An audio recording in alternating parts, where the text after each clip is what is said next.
Dans une ville vibrante, où la communauté chrétienne grandissait chaque jour, deux noms résonnaient avec force: Ananias et Saphira. Leur histoire, pleine de promesses et de trahisons, nous plonge au cœur d'un dilemme moral. Que se passe-t-il lorsque l'apparence prend le pas sur la vérité? Imaginez un instant le poids de la duplicité, le frisson d'une décision fatidique. En un clin d'œil, une simple erreur peut transformer des vies à jamais. Les rumeurs circulaient, la pression montait. Ananias et Saphira, pris dans le tourbillon de l'angoisse et de l'ambition, se retrouvaient face à un choix déchirant: mentir ou être honnête. Que feriez-vous à leur place? À quel moment l'avidité obscurcit-elle notre jugement? Les conséquences de leurs actions allaient bien au-delà de leur propre existence. Ils allaient découvrir que la vérité, même si douloureuse, est souvent la seule voie vers la rédemption. Alors, qu'est-ce que cela signifie vraiment d'être honnête dans un monde où les apparences peuvent tout fausser? Préparez-vous à explorer cette réflexion profonde sur l'honnêteté, la foi et les répercussions des choix que nous faisons. Contexte historique et culturel de l'Église primitive. L'Église primitive se développe dans un contexte historique et culturel très riche. À cette époque, la région est marquée par des tensions religieuses et politiques. Les Romains dominent la Palestine et le judaïsme est une religion profondément ancrée dans la culture locale. Les premiers chrétiens, dont Ananias et Saphira faisaient partie, évoluent dans une société où les croyances religieuses sont à la fois une source d'unité et de conflit. Cette dualité crée un environnement complexe pour les membres de la communauté chrétienne. Dans ce cadre, les valeurs de partage et de solidarité prennent une importance particulière. Les chrétiens sont encouragés à vivre en communauté et à soutenir les plus démunis. Cette dynamique sociale est essentielle pour comprendre les motivations qui poussent les membres de l'Église à agir d'une certaine manière. Le partage des biens n'est pas seulement une question économique, mais également un acte de foi qui renforce les liens entre les croyants. La culture de l'époque valorise également l'honnêteté et la transparence. Cependant, les attentes sociales peuvent conduire à des comportements contradictoires. Ananias et Saphira, tout en vivant dans cette communauté de partage, se retrouvent pris dans l'idée de vouloir projeter une image positive. Cela montre comment le contexte culturel peut influencer le comportement individuel, même au sein d'une communauté croyante. Ainsi, le contexte historique et culturel de l'Église primitive est fondamental pour comprendre les actions d'Ananias et Saphira. Leur histoire ne peut être dissociée de l'environnement dans lequel ils évoluent. Cela soulève des questions sur la manière dont les pressions sociales peuvent inciter des individus à agir contre leurs propres convictions. En somme, l'analyse du contexte historique et culturel permet d'approfondir notre compréhension des motivations humaines, des interactions sociales et des choix éthiques au sein de l'Église primitive. Avant de commencer avec le contenu d'aujourd'hui, j'aimerais vous demander un petit service. Si vous appréciez nos vidéos et souhaitez continuer à voir plus de contenu passionnant, nous vous invitons à liker cette vidéo et à vous abonner à notre chaîne. C'est le meilleur moyen de nous soutenir et de rester informé de toutes les nouvelles histoires et vidéos que nous partageons. N'oubliez pas d'activer la cloche de notification pour ne manquer aucune vidéo. Merci de faire partie de notre communauté et maintenant, profitez de la vidéo. La communauté chrétienne et le partage des biens. À l'origine de l'Église primitive, on observe une forte culture de partage. Les premiers chrétiens, inspirés par les enseignements de Jésus, adoptent une approche collective face aux besoins de leurs membres. Ils vendent leurs propriétés et mettent en commun leurs ressources pour aider ceux qui sont dans le besoin. Ce geste de solidarité est essentiel pour la survie de la communauté, mais il est également un acte spirituel.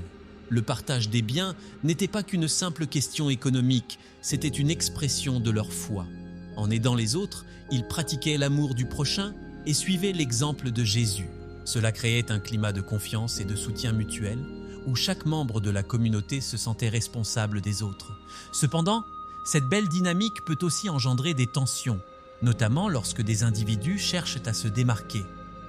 Dans ce cadre, la décision d'Ananias et Saphira de garder une partie de l'argent de la vente pour eux-mêmes, tout en prétendant avoir tout donné, soulève des interrogations éthiques. Leur action n'est pas seulement un acte de cupidité, mais aussi un reflet de la pression sociale qui les pousse à maintenir une certaine image devant leur père. Ils veulent être perçus comme généreux, mais leur choix de mentir trahit les valeurs de la communauté. Le partage des biens dans la communauté chrétienne illustre donc un paradoxe. D'un côté, il s'agit d'une belle démonstration de solidarité et d'amour, mais de l'autre, il peut aussi conduire à des comportements déloyaux. Ananias et Saphira, en essayant de jouer sur les deux tableaux, mettent en lumière les défis de l'authenticité au sein de la communauté. Au final, la pratique du partage des biens souligne l'importance de la transparence et de l'honnêteté dans les relations interpersonnelles. C'est une leçon qui résonne encore aujourd'hui, alors que les communautés cherchent à vivre pleinement les valeurs de solidarité et d'amour. Le rôle de Pierre dans la communauté chrétienne. Pierre, l'un des apôtres de Jésus, joue un rôle crucial dans la formation et la direction de l'Église primitive. Son leadership est marqué par une conviction profonde et un engagement envers la mission de propager l'Évangile. Il est souvent considéré comme le porte-parole des disciples et prend des décisions importantes au sein de la communauté. Sa position lui confère une influence considérable sur la dynamique de l'Église. En tant que leader, Pierre incarne les valeurs que les premiers chrétiens cherchent à vivre. Il prêche l'amour, le pardon et la nécessité de vivre en communauté. Sa capacité à rassembler les croyants et à les encourager à agir pour le bien commun est essentielle. Sa voix porte un poids particulier et ses paroles résonnent profondément dans le cœur des membres de l'Église. Cependant, le leadership de Pierre est également confronté à des défis. Il doit gérer les tensions internes et les conflits qui surgissent, notamment en raison des comportements des membres comme ceux d'Ananias et Saphira. Pierre se retrouve dans une position délicate où il doit à la fois préserver l'unité de la communauté et faire face aux conséquences des actes de ceux qui trahissent les valeurs chrétiennes. L'intervention de Pierre face à Ananias et Saphira est révélatrice de son rôle. Il ne se contente pas de condamner leur acte, mais il souligne également la gravité de mentir au Saint-Esprit.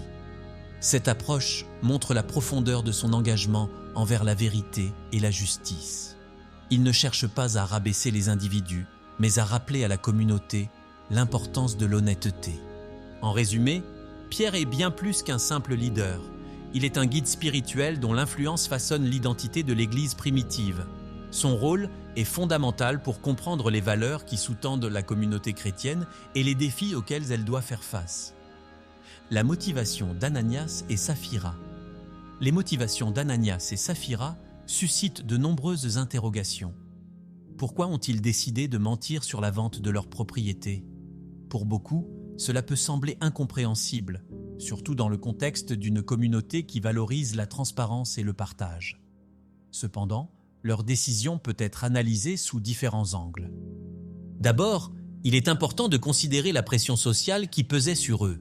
Dans une communauté où le partage des biens était la norme, il est possible qu'Ananias et Saphira aient ressenti le besoin de se conformer aux attentes des autres. Ils voulaient sans doute être perçus comme généreux et dévoués, mais leur désir de reconnaissance a pris le pas sur leur intégrité. Cela met en lumière les dangers de l'illusion d'apparence, où l'image projetée prime sur la réalité. Ensuite, il convient de se demander si des motivations financières ont également joué un rôle.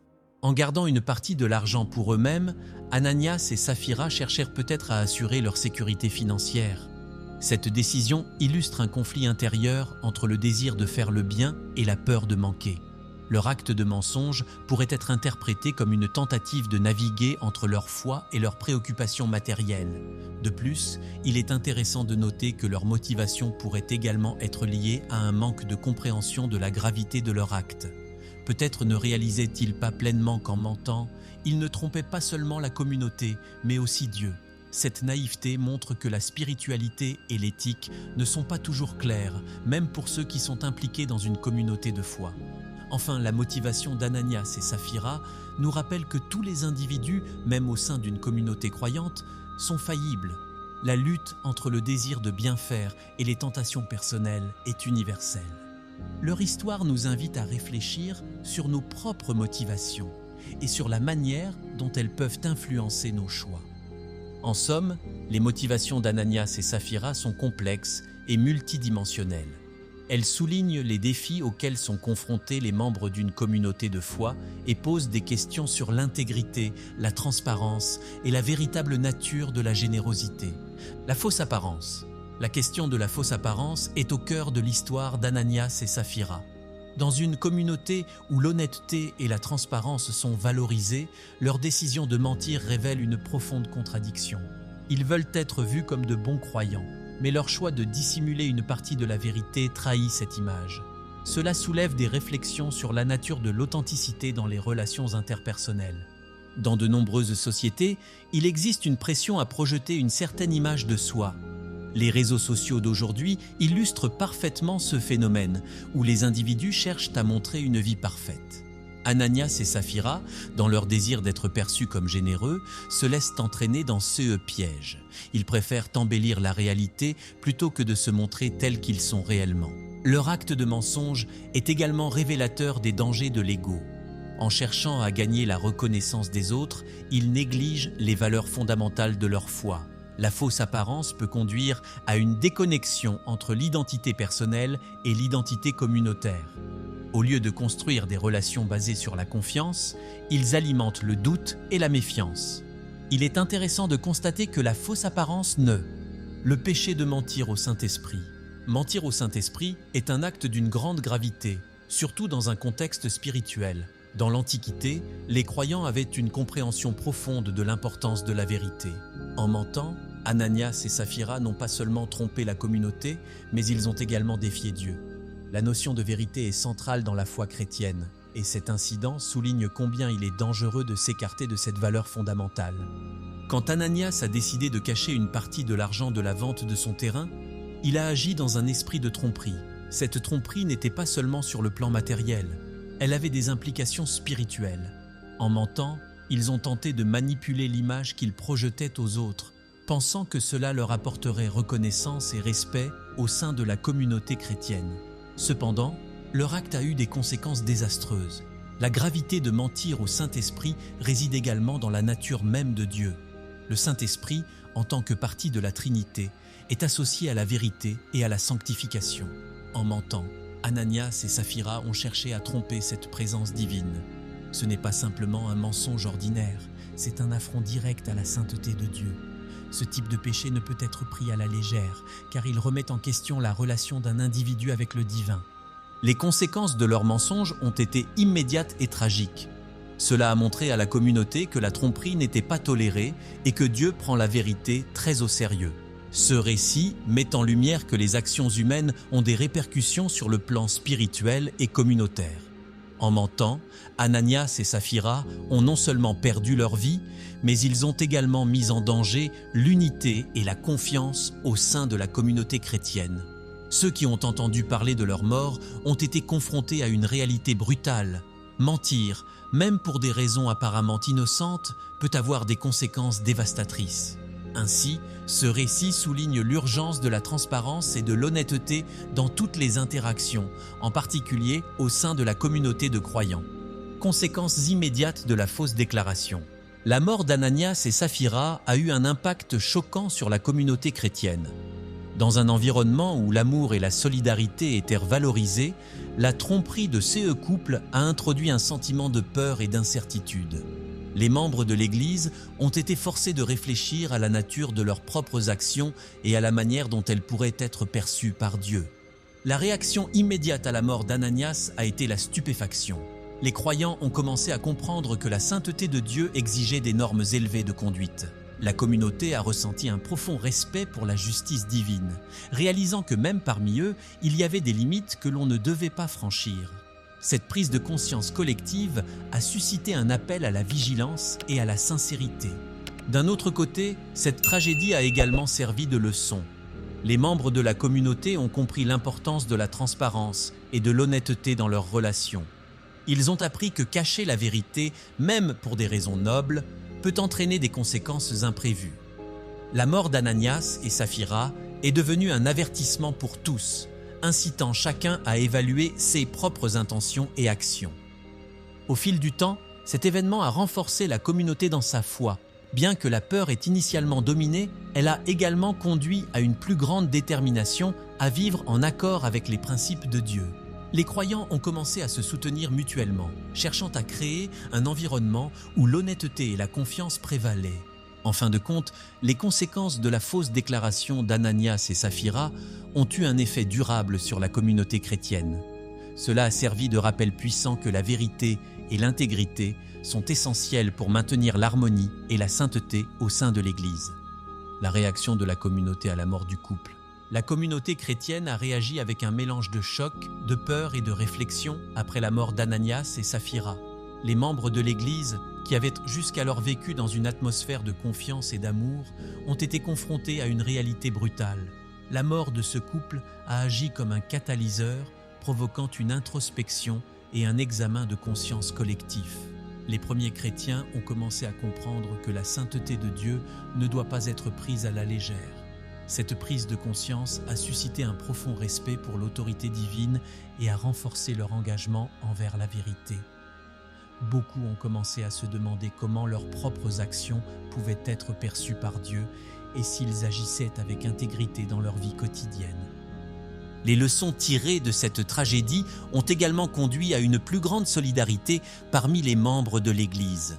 Ils ont réalisé que, pour éviter de tels incidents à l'avenir, ils devaient se soutenir mutuellement et encourager l'honnêteté dans leurs interactions. Cette expérience a renforcé l'idée que la communauté devait être un lieu où chacun se sentait en sécurité pour être authentique et transparent. En même temps, il y avait une certaine peur qui s'était installée. La peur de décevoir Dieu et de subir des conséquences similaires à celles d'Ananias et Saphira a conduit certains à adopter une approche plus prudente de leur foi. Cela a poussé les membres de l'Église à réfléchir à la façon dont ils pourraient vivre en accord avec les principes de Dieu sans compromettre leur intégrité. Au fil du temps, cette expérience a façonné la culture de la communauté chrétienne, renforçant l'importance de l'honnêteté et de la transparence. Les croyants ont appris à valoriser la vérité au-dessus des apparences, s'engageant à construire des relations basées sur la confiance et l'authenticité. La comparaison avec d'autres cas d'escroquerie dans la Bible. La Bible regorge d'histoires où la tromperie a eu des conséquences désastreuses. En comparant le récit d'Ananias et Saphira à d'autres cas d'escroquerie, on peut observer des thèmes communs. Par exemple, l'histoire d'Achan dans le livre de Josué illustre également les dangers de la tromperie. Achan a pris des objets interdits après la conquête de Jéricho. C'est eux qui a conduit à la défaite d'Israël à Haï. Comme Ananias et Saphira, il a également payé de sa vie pour sa désobéissance. Un autre exemple est celui de Jacob, qui a trompé son père Isaac pour obtenir la bénédiction qui revenait à son frère Ésaü. Bien que Jacob ait finalement reçu la bénédiction, il a dû fuir sa maison et vivre dans la peur de la colère de son frère. Ce récit démontre que la tromperie, bien que parfois réussie à court terme, peut entraîner des conséquences à long terme qui affectent non seulement l'individu, mais aussi ceux qui l'entourent. Ces histoires montrent qu'il existe une continuité dans le message biblique concernant l'honnêteté et l'intégrité. Dieu désire que son peuple vive dans la vérité et toute forme d'escroquerie est condamnée.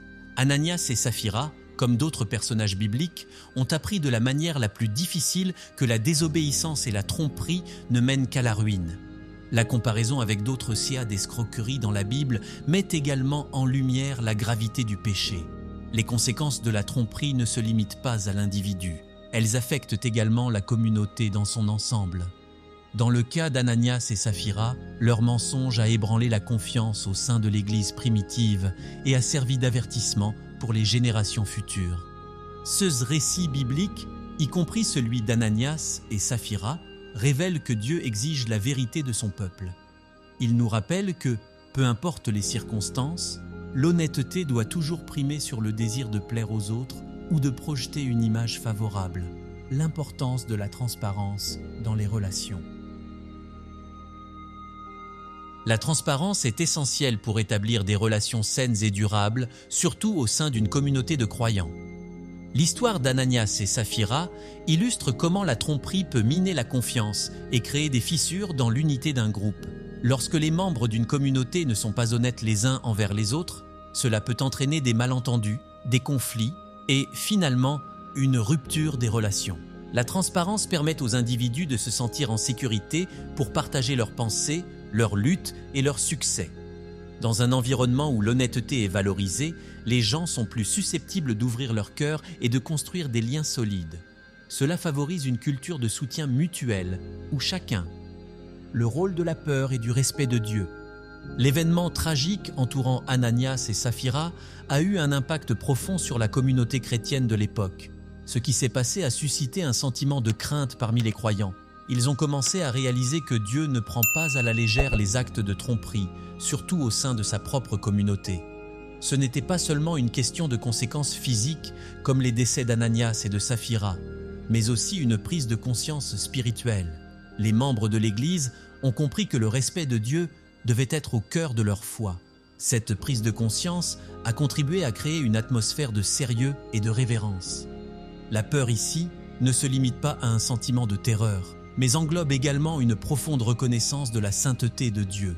Les croyants ont commencé à comprendre que leurs actions avaient des implications non seulement pour eux-mêmes, mais aussi pour la communauté dans son ensemble. Le respect de Dieu est devenu un pilier de leur foi. Ils ont commencé à se poser des questions sur leur propre motivation et leur comportement. Cela a engendré une culture de réflexion personnelle et d'auto-examen. Les apôtres, en particulier Pierre, ont joué un rôle crucial dans la gestion de cette nouvelle réalité. Ils ont encouragé la communauté à se rassembler, à prier et à chercher la volonté de Dieu. Leur enseignement a mis l'accent sur l'importance de la transparence et de l'honnêteté. En conséquence, le respect et la peur de Dieu ont conduit à un renforcement des liens communautaires. Les membres se soutenaient mutuellement, non seulement dans les moments de joie, mais aussi dans les épreuves. Le récit d'Ananias et Saphira a également servi d'avertissement. Les croyants ont compris que chacun avait la responsabilité de maintenir la pureté de la communauté. La peur de Dieu a motivé les membres de l'Église à être plus vigilants dans leurs actions et leurs relations. Ils ont appris à se méfier des faux-semblants et à chercher l'authenticité dans leur vie spirituelle. Ce changement de mentalité a eu un impact durable sur la manière dont la communauté vivait sa foi. Finalement, cette dynamique a façonné la perception de ce que signifie être un disciple du Christ. La peur et le respect de Dieu ne sont pas des concepts obsolètes, mais des principes fondamentaux qui continuent d'influencer la foi chrétienne aujourd'hui. La communauté a appris que vivre dans la vérité et le respect de Dieu est essentiel pour un témoignage authentique. La nécessité d'authenticité dans la vie chrétienne. L'histoire d'Ananias et Saphira met en lumière l'importance de l'authenticité dans la vie chrétienne. Les croyants sont appelés à vivre dans la vérité, non seulement devant Dieu, mais aussi devant les autres. Cette nécessité d'être sincère est particulièrement cruciale dans un monde où les apparences peuvent souvent être trompeuses. L'authenticité crée un environnement de confiance, où chacun se sent libre d'être lui-même sans masquer ses défauts. Dans la communauté chrétienne, l'authenticité est un reflet de la nature de Dieu. Celui-ci est vrai et fidèle, et ses disciples sont appelés à imiter ses caractéristiques. Lorsque les croyants vivent dans la vérité, ils témoignent de la bonté et de la grâce de Dieu. Cela signifie être honnête sur ses luttes, ses échecs et ses succès. La vulnérabilité devient une force plutôt qu'une faiblesse, permettant une connexion plus profonde entre les membres de la communauté. De plus, l'authenticité favorise une culture d'acceptation. Les croyants sont encouragés à se soutenir mutuellement, à prier les uns pour les autres et à porter les fardeaux ensemble. Cela crée un espace où chacun peut grandir spirituellement sans craindre le jugement. Les membres de l'Église sont plus susceptibles de partager leurs luttes et de demander de l'aide, ce qui renforce le corps du Christ. L'importance de l'authenticité ne se limite pas à la communauté, mais s'étend également à la relation personnelle avec Dieu. Les croyants sont invités à être honnêtes dans leurs prières, à exprimer leurs doutes et leurs peurs. Cette sincérité est le fondement d'une relation profonde avec Dieu. Lorsque les individus se présentent tels qu'ils sont, ils ouvrent la porte à la transformation et à la guérison. En fin de compte, l'appel à l'authenticité est un appel à vivre une foi réelle et dynamique. L'histoire d'Ananias et Saphira rappelle aux croyants que le mensonge et la tromperie ne mènent qu'à la destruction. Au contraire, une vie vécue dans la vérité et l'honnêteté est une vie qui honore Dieu et construit une communauté solide. Analyse de la justice divine. La question de la justice divine est au cœur de l'histoire d'Ananias et Saphira. Leur sort tragique soulève des réflexions sur la manière dont Dieu juge le péché. Dans ce récit, il est évident que Dieu prend très au sérieux l'honnêteté et la transparence, surtout au sein de sa communauté. La mort des deux personnages illustre la réalité que le péché a des conséquences. Cependant, il est important de comprendre que la justice divine ne se limite pas à la punition. Elle inclut également la miséricorde et la grâce. La justice de Dieu se manifeste par sa volonté de sanctifier son peuple. En mettant en lumière les actions d'Ananias et de Saphira, Dieu rappelle à tous que le mensonge et l'hypocrisie ne peuvent être tolérés. Cela ne signifie pas que Dieu est un juge cruel, mais plutôt un père aimant qui désire que ses enfants vivent dans la vérité. La justice divine est une invitation à la repentance et à la restauration. Il est également essentiel de considérer la réaction de la communauté face à cet événement. La peur et la révérence qui ont suivi la mort du couple ont conduit à une prise de conscience collective de la nécessité de vivre une vie de sainteté. La justice de Dieu agit comme un catalyseur pour le changement, incitant les croyants à examiner leur propre vie et à s'engager sur le chemin de l'intégrité. Tout en réfléchissant à la justice divine, il est crucial de se rappeler que chaque personne est sujette à des luttes et à des échecs. La grâce de Dieu est toujours disponible pour ceux qui se tournent vers lui avec un cœur repentant. La justice divine n'exclut pas la possibilité de rédemption, mais elle appelle à une transformation authentique. Cela souligne l'importance d'une vie chrétienne authentique, où la sincérité et l'honnêteté sont valorisées. En somme, l'histoire d'Ananias et Saphira nous enseigne que la justice de Dieu est à la fois sérieuse et remplie de miséricorde.